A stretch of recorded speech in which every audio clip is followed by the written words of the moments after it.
The day the stranger walked into my life began like any other ordinary morning, quiet and calm, with nothing unusual in the air. I woke up before the sun had fully risen, when the sky still held the soft grey-blue color of early dawn. My apartment felt colder than usual, and the silence felt heavy in a way that is hard to explain, as if it knew something I didn't. I remember standing by the window with a cup of warm tea, watching the world slowly come alive. Cars rolled down the street one by one, people hurried toward buses, and a dog barked in the distance.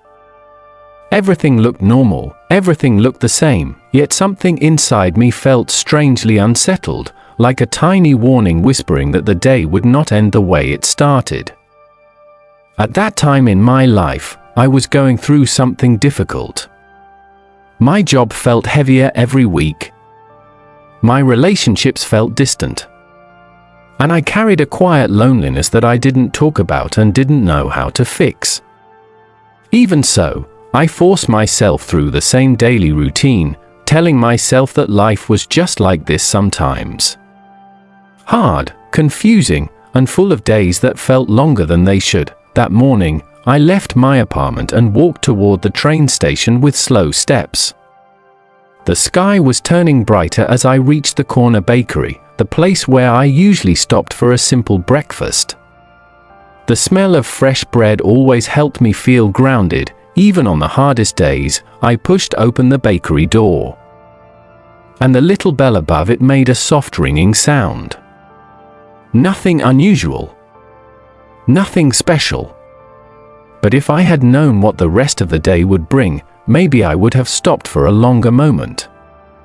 Maybe I would have taken a deep breath and prepared myself for something that would change my life forever. Inside, the bakery felt warm and inviting.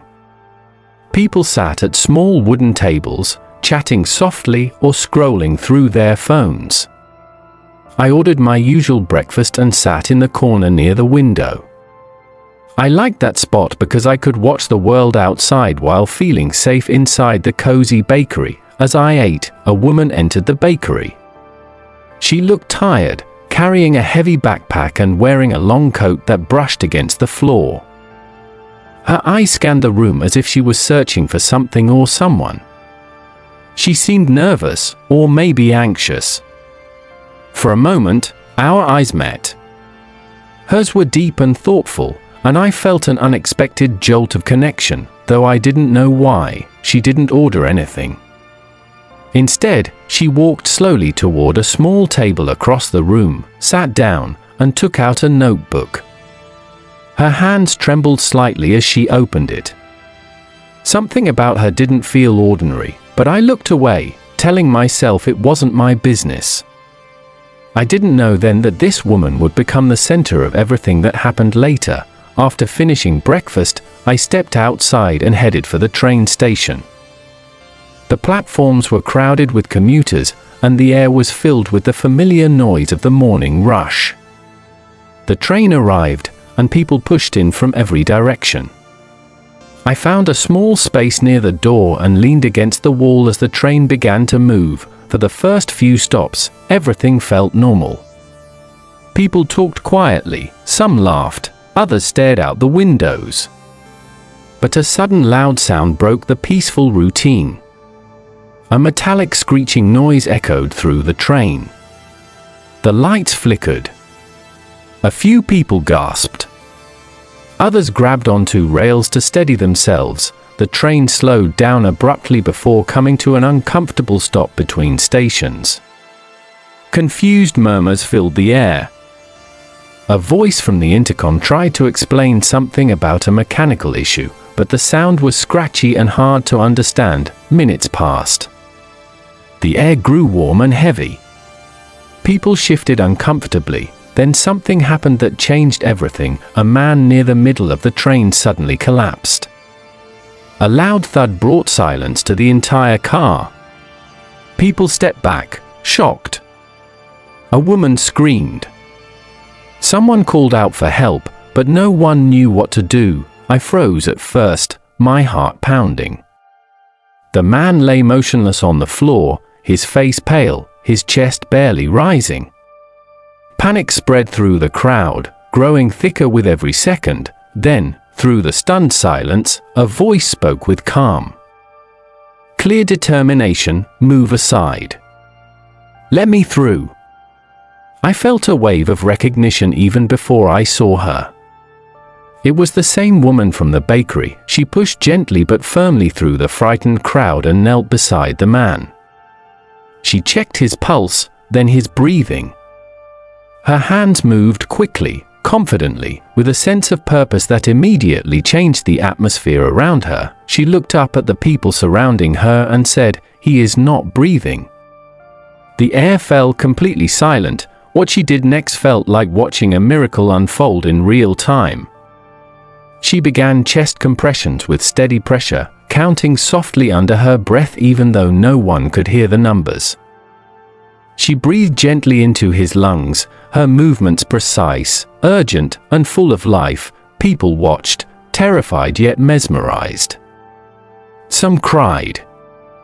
Others whispered prayers. I stood frozen, unable to look away from the scene unfolding in front of me. Time stretched. Seconds felt like hours. Then something incredible happened. The man gasped. It was a soft, broken sound, but it was life. Pure life. The woman leaned back just slightly, her face filled with relief. A few people started crying openly. Others covered their mouths in shock. I felt my own heart beating so hard it almost hurt. Not long after, the train doors opened, and paramedics rushed inside. They took over immediately. But not before one of them looked at the woman and nodded with deep respect. She stood quietly as they worked, her hand still trembling, though her face remained calm. When they took the man away, the woman stepped back, as if pulling herself out of the spotlight she never wanted. People thanked her, but she only nodded politely.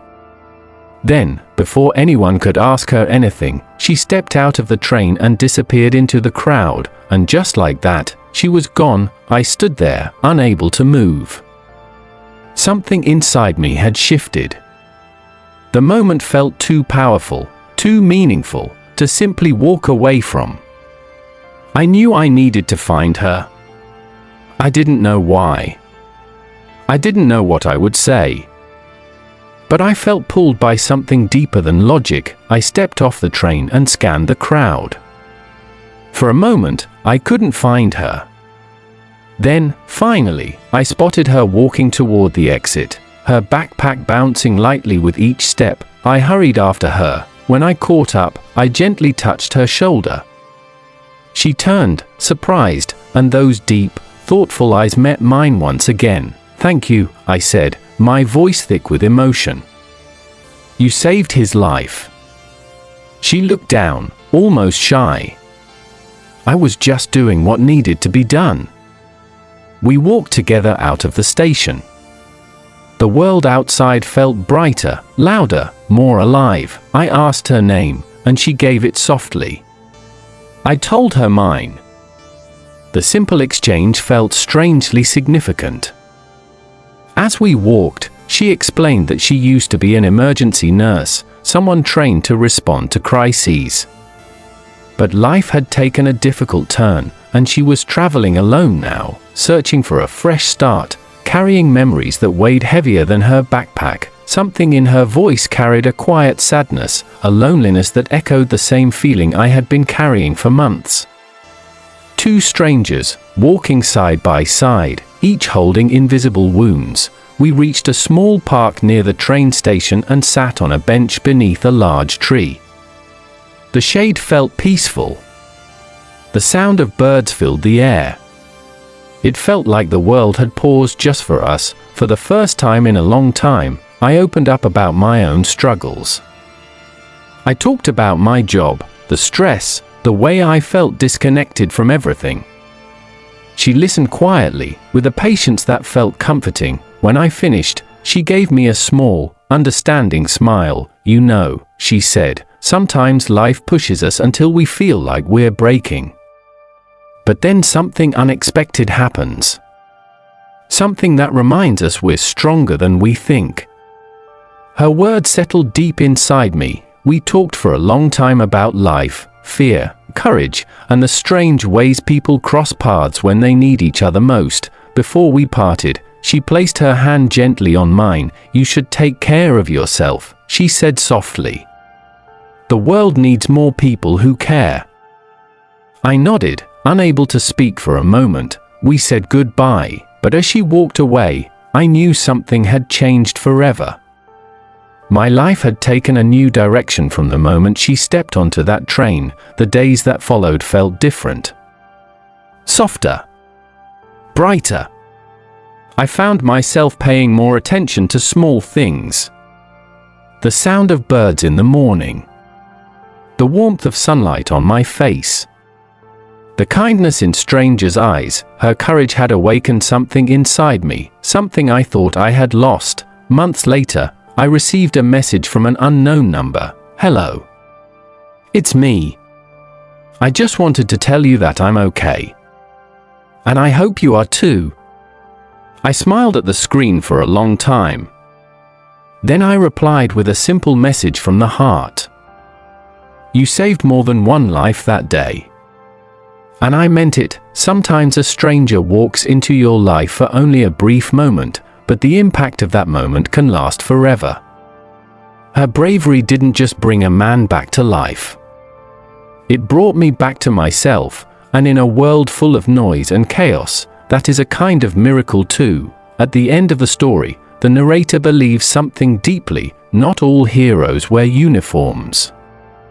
Some appear when we need them most, changing our lives with a single act of courage. If you enjoyed this story, I share stories like this every day. Subscribe so you don't miss the next one.